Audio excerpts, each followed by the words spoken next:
오늘은 말씀 함께 7번째 시간인데 오늘 제목 한번 읽어볼까요? 시작! 그러나 이제는 하나님의 의가 나타났으니 라는 제목으로 여러분과 함께 말씀을 나눌 텐데 오늘은 3장이 이제 끝이 나요. 3장까지가 오늘 19절부터 31절까지 말씀인데 오늘은 첫 번째는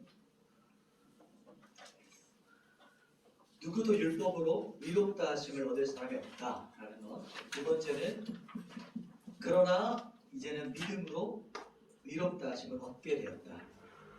세 번째 마지막으로는 예수님의 의가 믿는 자에게 전가되는 원리에 대해서 이 세 가지를 여러분과 함께 말씀을 중심으로 한번 살펴보도록 할게요. 강의 다 받으셨죠? 이렇게 이 로마서 말씀이 메모하면서 자신의 생각을 정리하면서 이렇게 말씀을 받았으면 좋겠어요. 말씀 강의 못 받으신 분들은 받아서 한번 보도록 하겠습니다. 첫 번째는 우리 19절 말씀이죠. 우리 오늘 본문 첫 절 말씀 같이 한번 보도록 할게요.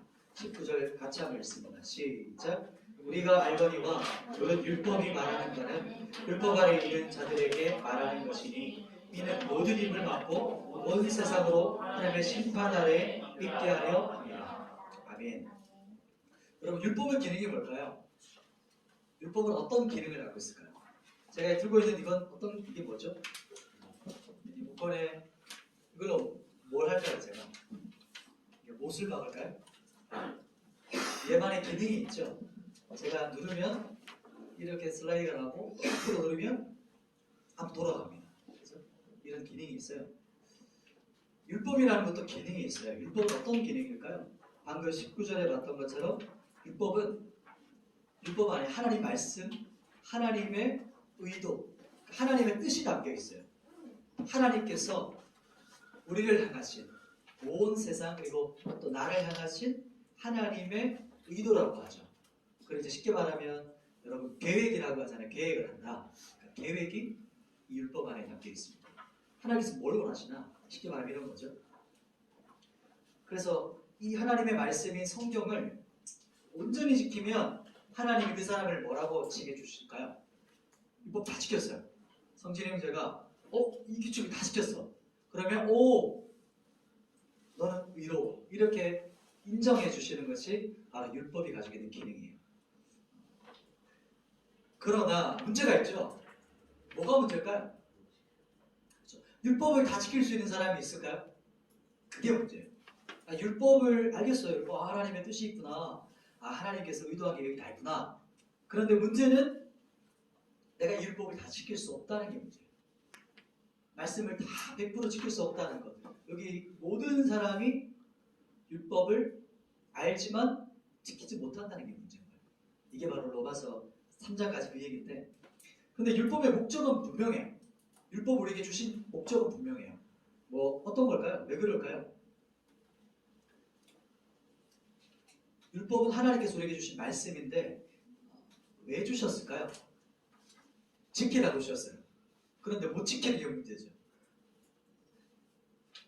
지키면 의로워지는데 못 지켜요. 예를 들면 이런 거예요.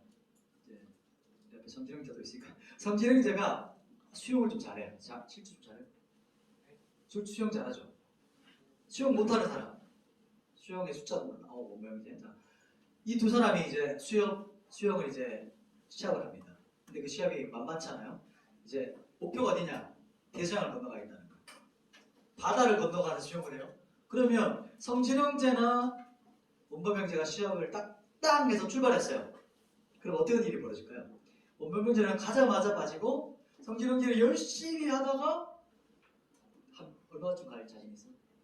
한 1km 한 1km 가다가 결국 빠진다는 거예요.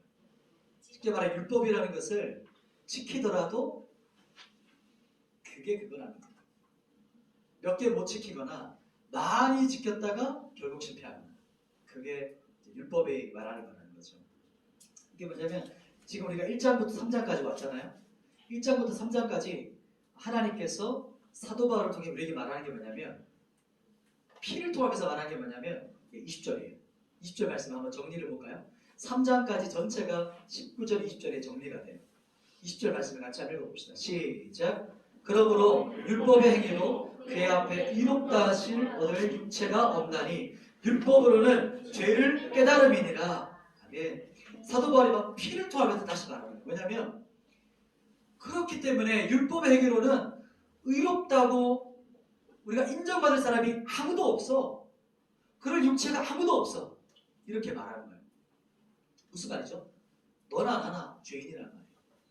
너나 나나 똑같은 죄인이고, 죄인이란 말이 무슨 말이죠? 지금 하나님의 심판이 곧 쏟아지는 그 상황이라는 거예요. 예전에 사극 보면 그 뭐지 이렇게 춤추면서 이게 이렇게 망나니 그렇죠? 망나니가 이걸 뭐라 하지? 참수를 하나요? 우리나라도 이제 사형식을 할 때 사형할 때 망나니가 막 칼춤을 추고 사형수는 무릎을 꿇고 뒤로 묶인 채 목만 빼놓은 채 망나니가 춤만 추고 죽기 직전의 상황이라는 거예요. 바로 그 죽기 직전의 상황. 죽음이라는 우리 하나님의 심판과 하나님의 진노가 지금 딱 너나 나나 그 상황이야. 이 말을 하고 있는 거예요. 그런데 그때 망나니가 이제 목을 치려고 하는 칼춤 끝나고 이제 뒤에 와서 목을 치려는 찰나에 멀리서 들려요. 멈추시오! 이렇게 외쳐요. 말을 타고 온 사람이. 어명이요! 대역죄인의 사형집행을 멈추시오! 이렇게 외치는 소리가 들려오는 거예요. 그러면 순간 멈추겠죠. 그것이 바로 뭐냐면 오늘 우리가 이제 보게 될 21절부터의 말씀이 그 시작을 말해요. 21절 말씀 같이 한번 제가 못 보여드렸는데 말씀의 행위는 요거 한번 적어보세요. 율법의 행위는 절대 의롭다 얻을 육체가 없다. 하나님 앞에는 의인이 하나도 없다. 이것이 바로 1장 18절부터 하나님께서 사도 바울을 통해서 모든 인류를 향한 심판이고 마지막 결론이에요. 20절까지가 여기 핵심 마지막 정리예요.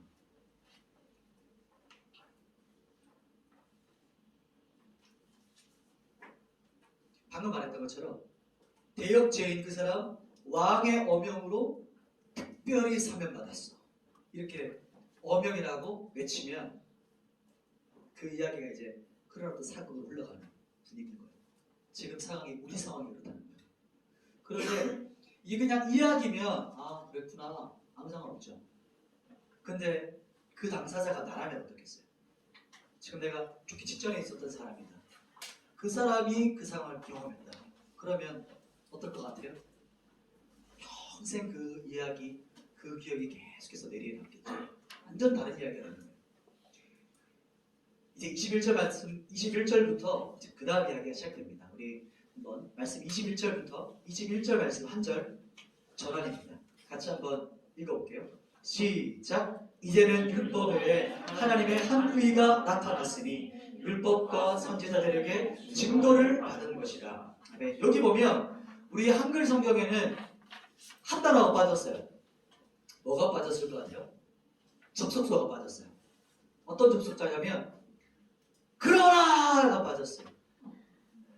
그러나 헬라어로 대라고 하는 접속사가 우리가 번역은 이제 여기 살짝 빠져 있어요. 왜냐하면 뒤에 나타났으니 여기다가 이제 의역시키는 거죠. 그러나 일단 무슨 말이냐면 딱 죽기 직전에 그 상황에서 그러나 이렇게 외치고 있어요. 정말 암울하고 죽기 직전의 상황에 바울이 이제서야 희망의 메시지를 선포해요. 저도 1월 달부터 지금 우리 3월 지금 다가가잖아요. 이제서야 이제 복음의 핵심 진수가 3장 여기서부터 딱 열려요. 딱 전환되는 거예요. 20절과 21절 말씀에 엄청난 간극이 있어요.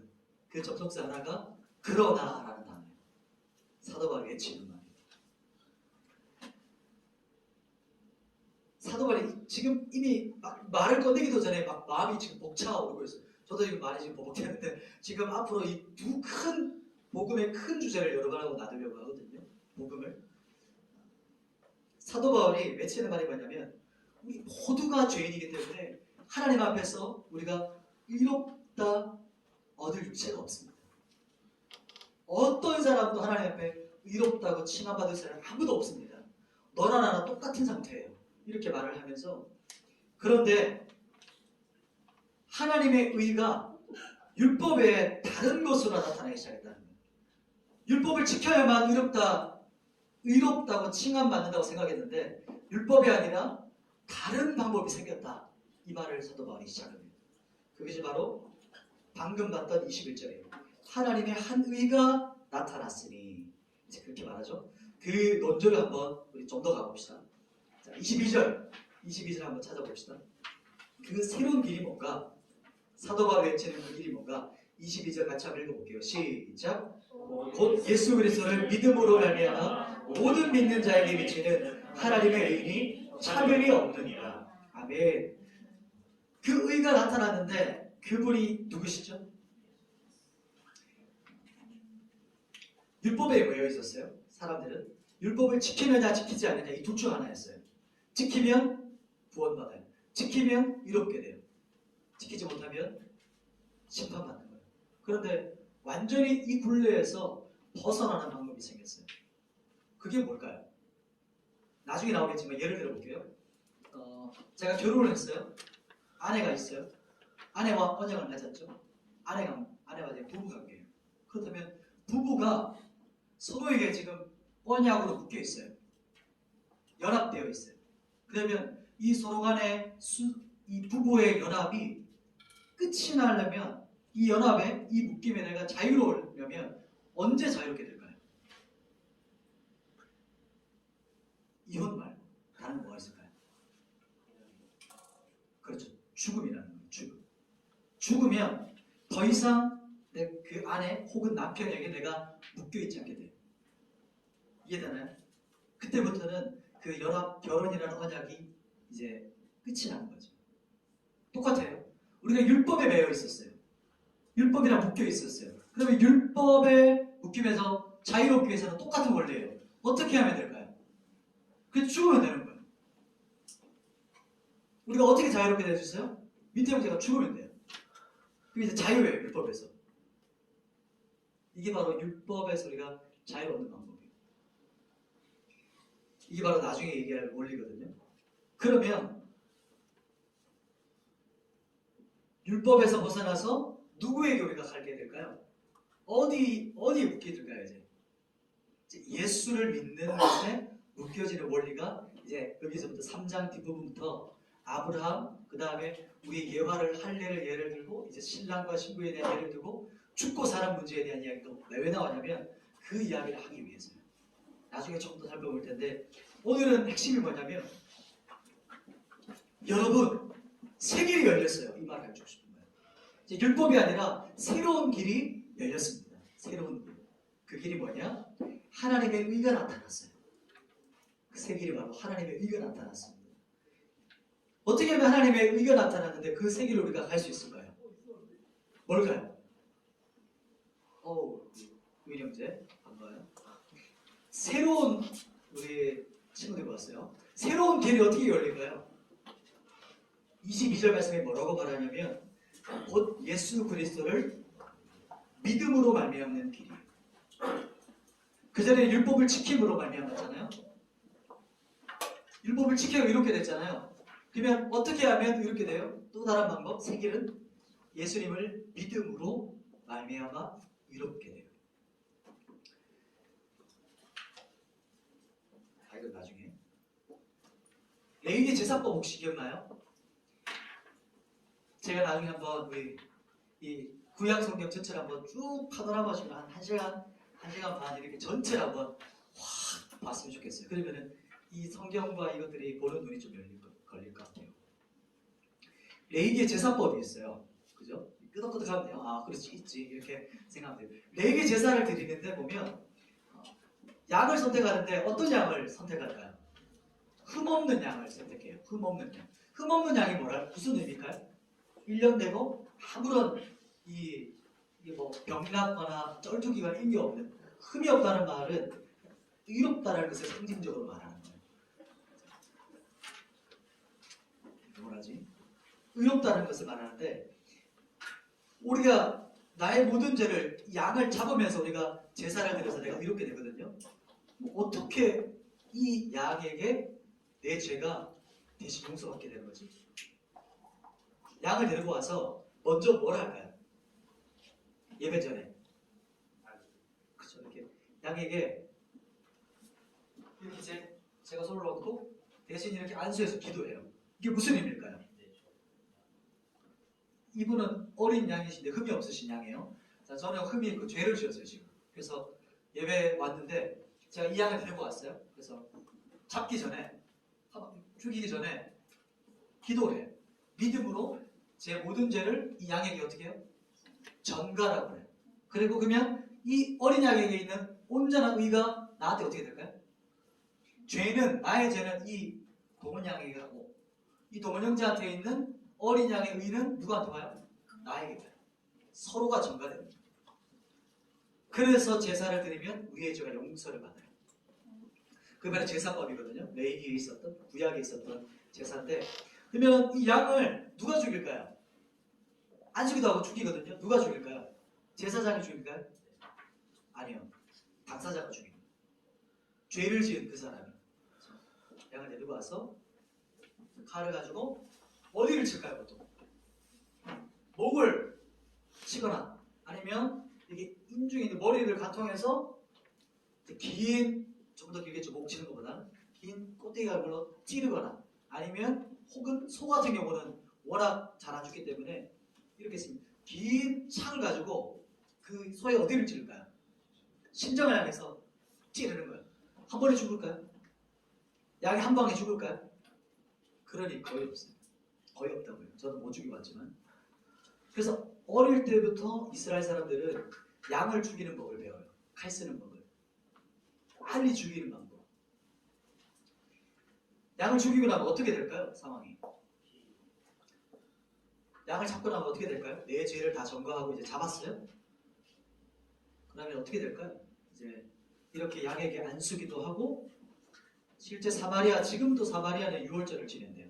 사마리아 유월절 때 이제 가장 덜 잔인한 사진을 갖고 왔어요. 이제 죽여서 피를 다 받아내요. 그 피가 다 빠지고 나면 이 양은 어떻게 하죠? 각을 뜨고 피부를 벗겨내요. 그래서 내장을 빼고 안에 있는 모든 것들을 빼고 나서 그리고 번제단에 올려서 번제로 제사를 드려요. 예배드리는 당사자의 모습이 어떨지 상상이 돼요? 양복을 입고 아주 우아하게 이럴까요? 양 한번 제사 드리고 나면 온몸에 피범벅이 됐을 거예요. 온몸에. 그게 구약의 제사였어요. 그렇게 해야 내 죄가 이 양의 대신해서 전가된 내 모든 죄를 담당한다라고 하나님께서 그렇게 그냥 여겨주셨어요. 그런데 생각해보세요. 사람이 지은 죄가 동물이랑 생명이 등가가 돼요? 안 되죠. 죄는 밑에 형제가 지었어. 대신 동물 형제가 죄값 칠 수 있어요? 그건 성립이 안 되죠. 마찬가지. 동물이 죄값을 치를 수 없어요. 그건 한 가지의 구약의 그림자였어요. 그림자. 내가 죽어야 되는 거예요. 그런데 레위기 제사법에 믿음으로 기도함으로 하나님께서 내 죄를 네가 양을 죽이면 내가 네 죄를 용서해 주는 걸 쳐줄게. 이렇게 여겨주신 거예요. 그게 믿음으로 제사를 드리는 거였어요. 그렇다면 도대체 이 믿음으로 예배를 드린다는 거, 제사를 드린다는 거, 예수님의 의가 내 의가 된다는 거거든요. 아까 저의 죄가 이 양에게 갔고 양의 온전함, 흠없음이 저한테 왔잖아요. 그럼 예수님의 의가 나에게 의가 된다는 원리가 뭘까요? 어떻게 해서 그렇게 될 수 있죠? 내가 왜 이렇게 될 수 있는 거죠?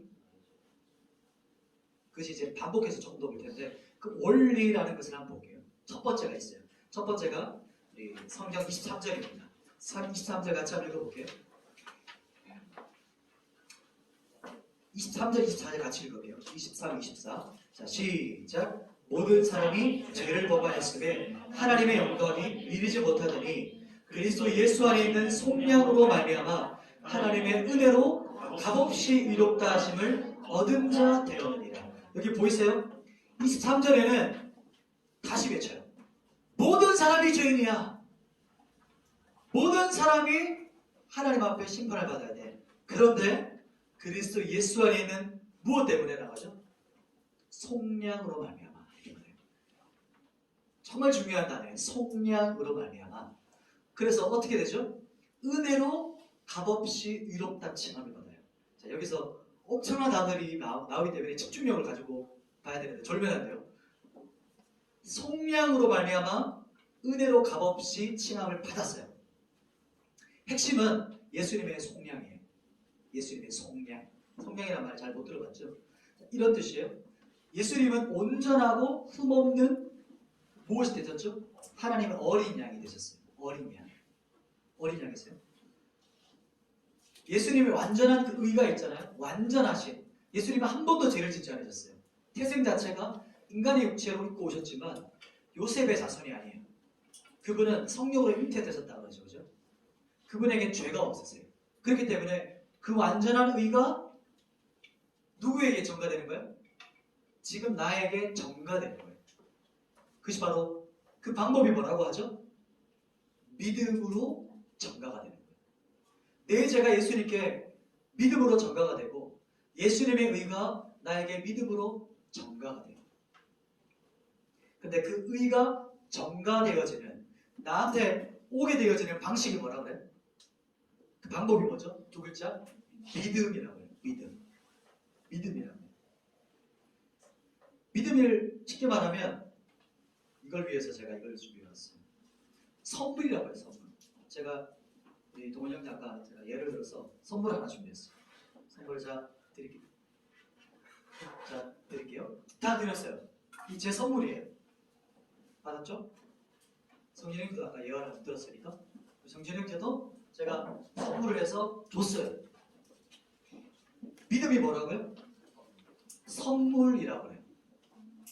믿음은 선물이에요. 구원이라는 것은 전적인 하나님의 은혜라고 하거든요. 여기서 한번 잘 생각해 보세요. 믿음이라는 것이 내 스스로 믿을 수 있을까요? 예수님께서는 하나님께서 뭐라고 말하냐면 그 믿음도 누가 주시는 걸까요? 하나님이 주시는 선물이라고 해요. 그것을 우리 교회에서는 자주 쓰는 말이죠. 뭐라고 하죠? 은혜라고 해요. 은혜. 무조건적인 은혜다. 선물 줬다는 거예요. 우리 그 과자 아니죠. 사탕. 혹시 동원 형제가 이 사탕을 위해서 한 거 뭐가 있어요? 사왔어요? 그럼 이거는 얼마인 줄 알아요? 저도 잘 모르지만 성진 형제는 그 사탕을 위해서 뭔가 한 거 있어요? 아무것도 없죠. 제가 전적으로 제가 선물을 줬어요. 전적인 저의 은혜. 그죠? 그런데 봐보세요. 믿음이라는 것이 그런 방식으로 주어져요. 믿음이라는 것이 예수님을 믿는 방식이. 믿음이 하나님께로 부어져요. 그런데 단 한 가지 조건이 있어요. 구원을 받기 위해서 전적으로 하나님께서 의롭다라고 해주시는데 이렇게 피를 받아서 어린 양을 죽이는데 단 한 가지 조건이 뭘까요? 믿음이에요. 믿음. 이게 무슨 말이에요, 목사님? 무조건적으로 가면서요. 무조건인데 단 한 가지 조건이 있어요. 그게 믿음이라고 해요. 이 역사적 진리가 이해돼요?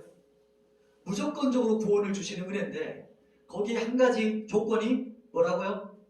믿어야 된대요. 근데 그 믿음을 누가 줘요? 또 하나님 주신 선물이래요. 이게 역설적 진리예요. 제가 금방 사탕을 드렸잖아요. 전적으로 은혜 드렸죠. 그런데 동훈 형제 이걸 구원으로 생각해 보세요. 믿음이라는 것을. 구원을 받기 위해서는 동훈 형제가 어떻게 해야 돼요? 지금 구원이 여기 있어요. 어떻게 해야 구원을 받죠? 받아야지. 이해되세요? 단 한 가지 조건은 내가 받아야 구원을 받게 돼요. 그런데 그 구원조차도 내가 아무것도 하지 않았지만 단 한 가지 조건은 믿음으로 받는 거예요. 그 믿음은 하나님의 선물로 주어져요.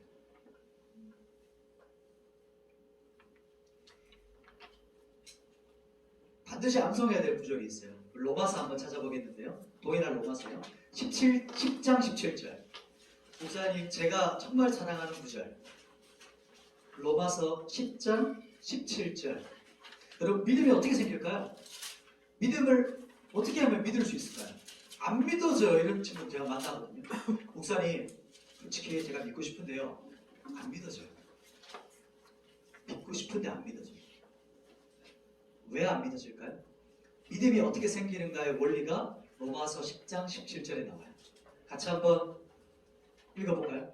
자, 읽어보겠습니다. 같이 선포합니다. 시작! 그러므로 믿음은 들음에서 나며 들음은 그리스도의 말씀으로 말미암느니라. 다시 한번 생각하면서 한번 읽어보세요.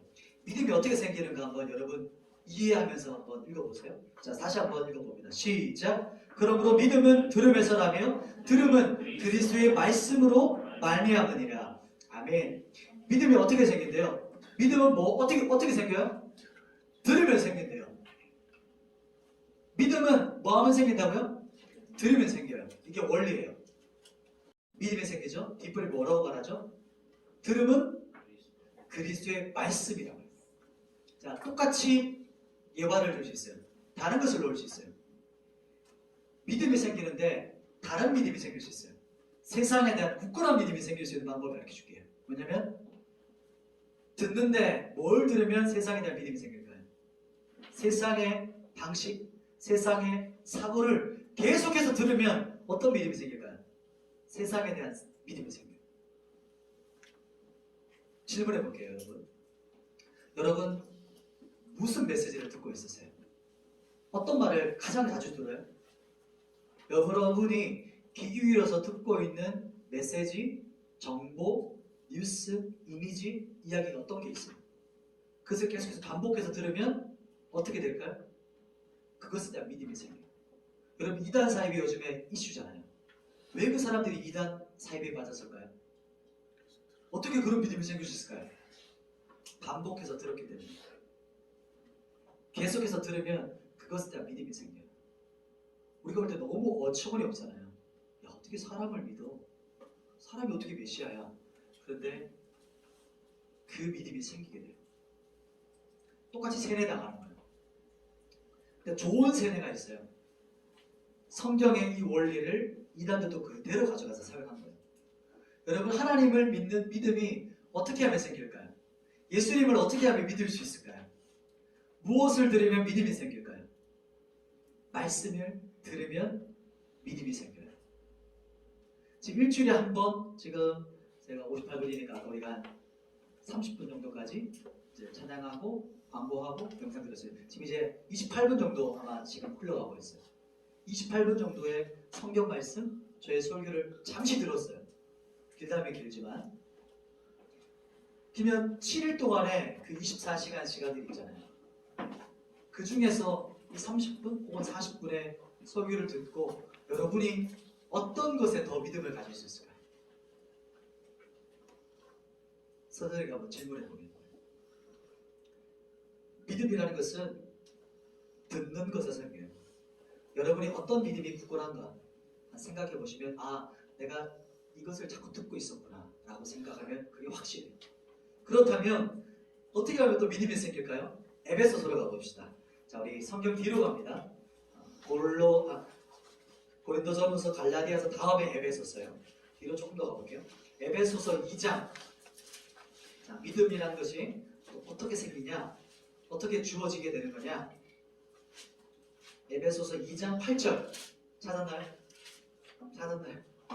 에베소서 2장 8절 같이 한번 읽어봅시다. 시작. 너희는 그 은혜에 의하여 믿음으로 말미암아 구원을 받았으니 이것은 너희에게서 난 것이 아니요 하나님의 선물이라.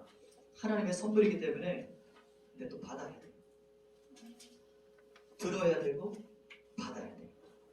여기서 참 넌센스인 거예요. 믿고 싶은데 하나님, 믿고 싶은데 목사님, 믿고 싶은데 잘 안 믿어져요. 그러면 두 가지를 하셔야 돼요. 첫 번째는 하나님께 구해야 돼요. 하나님 선물 주세요. 하나님 은혜를 주세요. 제 귀가 은혜로 믿음으로 하나님 믿을 수 있는 믿음을 달라고 기도하셔야 돼요. 왜냐하면 아까 제가 아무리 사탕을 준비해도 이분이 받아야 되잖아요. 본인의 의지가 있어야 된다는 말이에요. 하나님께서 모든 걸 전적으로 주시지만 받아야 받을 수 있어요. 기도로 구해야 되고, 또 한 가지는 받기 위해서는 들으셔야 돼요. 기도하고 듣지 않으면, 기도하고 성경을 1년 내내 그냥 집에 모시기만 하면 믿음이 안 생겨요. 이어폰으로 말씀이라든지 진리에 대한 메시지를 듣지 않으면 진리에 대한 믿음, 하나님에 대한 믿음이 생기지가 않아요. 자연 법칙인 거예요. 먹어야 튼튼해지죠. 점심 먹었죠? 점심 먹어야 지금 이 시간에 여러분이 힘이 있는 거예요. 마찬가지예요. 영적으로 먹지 않으면 완전히 바닥을 치는 거예요. 힘을 쓰지 못하는 거예요. 이게 바로 첫 번째, 속량을 믿음으로 말미암아 이롭게 된다는 원리입니다. 그리고 구원은 하나님의 전적인 은혜다. 단 한 가지 조건보다 믿음이다 라고 했어요. 마지막 두 번째요. 두 번째는 예수님의 피로 하나님의 화목제물 되셨다. 오늘 너무 큰 단어가 속량과 오늘 두 번째 이 화목제물이라는 단어예요. 그래서 나중에 조금 더 살펴보기 때문에 핵심만 여러분하고 좀 나눌게요. 화목제물 들어보셨을 텐데, 화목제물의 핵심은 지성소 안에 있어요. 지성소. 자, 우리 말씀을 한번 볼게요. 다시 로마서로 가겠습니다. 우리 원래 로마서 3장 25절. 저랑 있으면 성경을 계속 왔다 갔다 하게 되기 때문에 성경을 가지고 있으면 좋아요.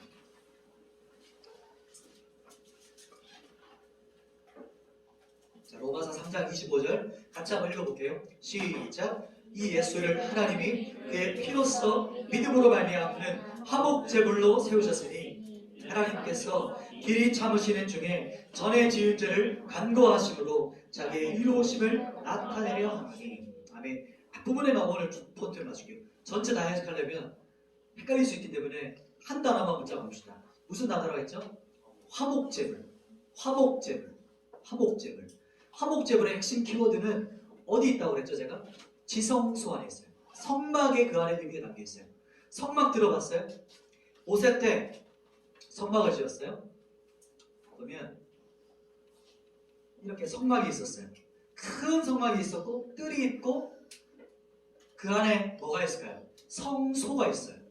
성소가 있고 성소 안에 들어가면 뭐가 쑥 가려져 있어요. 이 휘장으로 뚜껑, 사람이 절대 찢을 수 없는 말 몇 마리가 찢어야 가능한 두꺼운 휘장이 있어요. 성소와 그 너머로 뭐가 있어요? 그 지성소라고 해요. 지극히 거룩한 것. 성소도 거룩한 곳이지만 지극히 거룩한 그 지성소 안에는 1년에 단 한 번만 들어갈 수 있어요. 그날이 언제일까요? 대속죄일이에요. 대속죄일은 이스라엘 온 백성들의 죄를 제사장이 대신 짊어지고 피를 받아서, 어린 양의 피를 받아서, 그리고 원래 2마리를 선택하는데 절기에 대해서 나중에 한번 알아봅시다. 절기 안에 의미가 담겨 있어요. 오늘은 여기만 포인트를 잡을게요. 피를 가지고 성소로 들어가서 휘장을 지나 지성소 안으로 들어가요. 지성소 안으로 피를 가지고. 그럼 그 지성소 안에 뭐가 있을까요? 법궤가 있어요. 언약궤. 여호와의 언약궤. 그리고 언약궤 위를 뭐라고 하냐면 그 위에 구룹 천사가 이렇게 아주 보이시죠? 그럼 시은좌라고 하는 속죄소를 향해서 구룹 천사가 이렇게 바라보고 덮고 있어요. 화목제물 예졌다는 것은 속죄소란 원어의 의미가 있어요. 속죄소를 뭐라고 하냐면 시은좌라고 해요. 용서가, 우리의 죄가 용서받는 것, 은혜가 내려지는 것.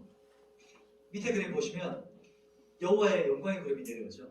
이게 바로 모세 때 있었던 일이었어요. 출애굽 때. 이게 무슨 영광이냐면 쉐키나 영광이라고 해요. 쉐키나 영광. 쉐카이나 이렇게 하는 팀도 있고 그죠? 이름 있습니다. 그게 뭐냐면 지성소에서 제사장이 1년에 딱 한 번 두려움을 가지고 들어가요. 발목에 줄을 묶고 딸랑딸랑 하도록. 왜냐하면 이 사람이 지성소 안에 들어갈 때 정결하지 못하면 그 자리에서 즉사하거든요. 그러면 다른 사람이 들어갈 수 없기 때문에 줄을 당겨서 제사장을 끌어내요. 이해가 됐어요? 그만큼 두려운 곳이 바로 지성소 안이었어요. 지성소 안에 들어가서 이 시은자의 피를 쏟아요. 그러면 쏟을 때 무엇이 임하는 거죠? 그때 쉐카이나 영광이 임하는 거예요. 그게 무슨 말이냐면 씌운 자의 피가 쏟아질 때 하나님께서 이 모든 이스라엘 백성의 죄를 내가 용서하겠다는 의미가 그때 영광의 불빛이 비춰져요. 그게 지성소 안에서 있었던 대속죄일에 딱 한 번이 있는 일이었어요. 이게 바로 화목제물 되셨다라는 뜻이에요. 이 뜻은 뭐냐면 내가 죄를 용서한다 이 말이에요.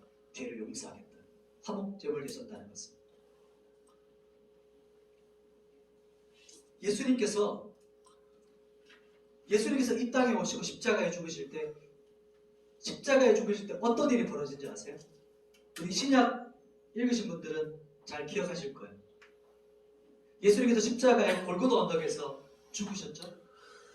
십자가에서 외마디 마침으로 한마디 하시고 죽으셨어요. 뭐라고 하시고 죽으셨을까요? 예루살렘 도성을 향해서 이렇게 외치셨어요. 저보다 더 큰 소리 외치셨는데 오늘 보면 크게 부르짖었단 말이에요. 왜냐하면 짐승처럼 소리를 지르고 돌아가셨어요. 왜냐하면 이렇게 외치셨어요. 다 이루었다! 예루살렘 도성을 향해서 외치셨어요. 죽기 직전에. 그리고 나서 어떤 일이 벌어졌죠? 성소에 있던 휘장이 위로부터 아래까지 찢어졌어요. 사람이 찢을 수 없는 휘장이었어요. 휘장이 찢었다는 말이 뭐죠?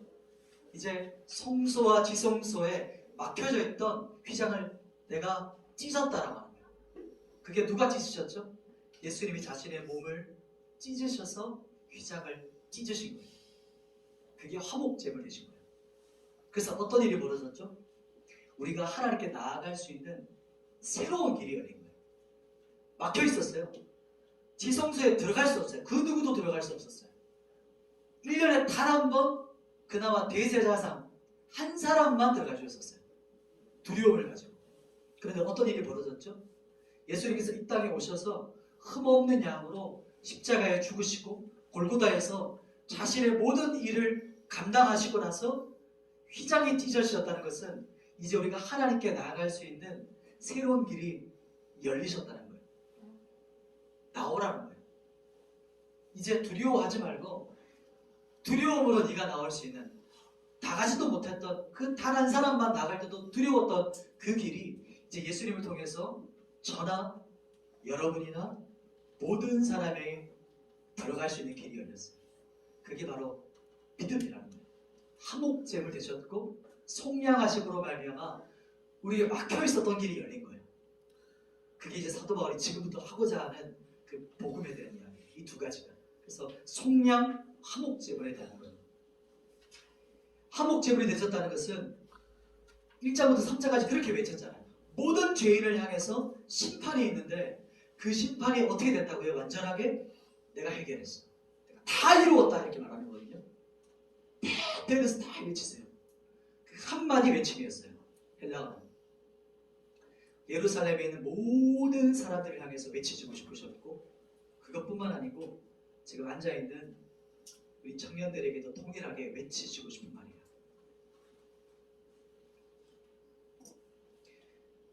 여러분 찬양하는데 제 안에 그런 질문이 생기더라고요. 우리 청년들한테 한번 질문하고 싶었어요. 저에게도 하는 질문이에요. 동일한 질문이에요. 여러분은 하나님의 사랑이 느껴지세요? 여러분 하나님의 사랑을 믿고 계세요? 십자가 복음을 여러분이 진짜 믿고 계시세요? 진짜 죄인이라는 것을 고백되시고 예수님이 나의 구세주라는 것이 믿어지시나요? 한번 돌아보세요. 한번 생각해 보세요. 이게 참 저도 그랬지만 제가 지금까지 30분 지금 이제 35 넘어가는데 35분 동안 했던 그 말들 중에 여러분이 듣지 못한 말은 아무도 없을 거예요. 다 아는 메시지일 거예요. 그렇죠? 이미 다 알고 있는 지식에 대한 이야기. 근데 그것이 진짜 내 것이냐는 거예요. 그것이 지금 앞에서 말하는 목사님의 믿음 또 누구의 믿음이 아니라 그것이 내 믿음이냐는 거예요. 내 것이냐는 거예요. 맛보았냐는 거예요. 그게 중요해요. 내가 믿어지냐.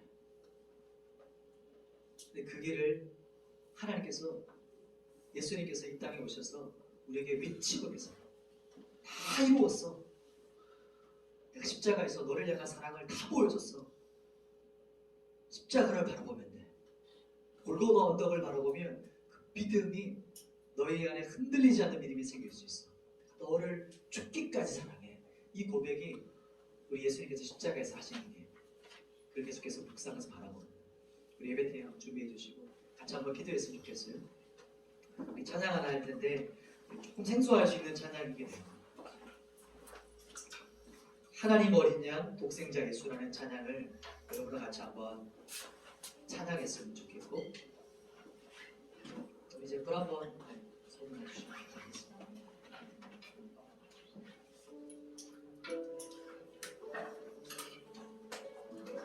하나님 다 꺼주셨는데 여러분 휘장이 어떻게 뒤져졌죠?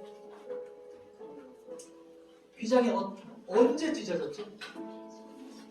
예수님께서 십자가에 죽으신 바로 그때, 그 순간에 모든 것을 성취하시는 그 순간에 휘장이 위에서부터 아래로 뒤져졌어요. 성소는 없거든요. 위에서부터 아래로. 그것은 하나님이 직접 자기 손으로 휘장을 찢고 우리에게 오시겠다는 거예요. 우리에게 나오라라고 하시지만 오히려 그분이 우리를 더 갈망하고 계세요. 이게 복음이고, 둘째 아들이 난 비유에 나와요. 둘째 아들이 돌아오려고 할 때 먼 거리에서부터 아버지가 막 달려오세요. 둘째 아들을 팍 안아서 그 아들을 안고 울고 기뻐해요. 예수님께서 십자가에 죽으신 그 순간에 우리에게 길이 열렸어요. 열려있는 길이에요. 가기만 하면 돼요. 마음을 조금만 돌이키기만 하면 돼요. 그러면 하나님은 이미 상고가 뭔데 아버지가 그를 치근히 여겨 달려와 안고 이렇게 말해요. 그냥 그림자만 보이는데도 아버지는 내 아들이구나라고 달려오시는 거거든요. 그게 휘장을 찢으신 의미예요. 그래서 우리 함께 기도할 때 아까 제가 두 가지 기도하자 했잖아요.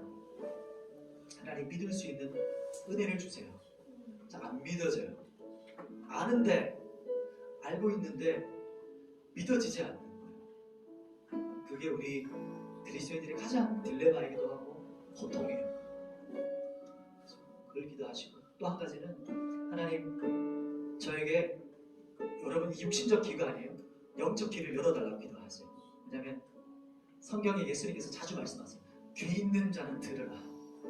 그 귀는 예수님의 그 살아있는 말씀을 들을 수 있는 귀가 열려야 들려요. 똑같이 여기서 들으셨지만 듣는 귀가 있고 듣지 못하는 귀가 있습니다. 그래서 그것을 위해서 기도하세요. 제가 주님 들을 수 있도록 귀를 열어달라고. 들어야 믿음이 생기거든요. 들려야 믿음이 생기거든요. 그 두 가지 기도 제목을 가지고 우리 함께 이 찬양 고백하고 기도했으면 좋겠습니다.